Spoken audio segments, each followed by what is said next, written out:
Ni suasana dekat Dusun Haid ni. Mari kita tengok apa yang ada dekat sini.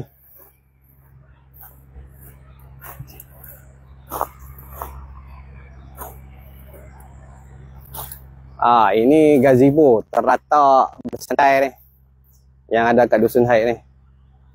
Mari kita tengok apa yang ada lagi.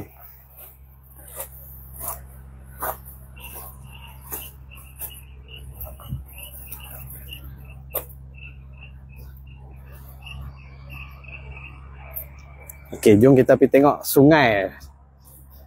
Sungai kita dengan pantai mas kita. Pantai ni kira Pak Uda hasil dengan 2-3 orang jugalah. Pak Uda buat benda ni. Suasana dia daripada Pak Long, Pak Cik, abang-abang, kakak-kakak apa semua bolehlah tengok sini macam mana suasana ada kat sini. Kita ada sangkat ikan tapi Pak Uda tak belah lagi lah. Kita baru buat dah. Kita ada jeti. Kita ada kipas. Kipas air punya.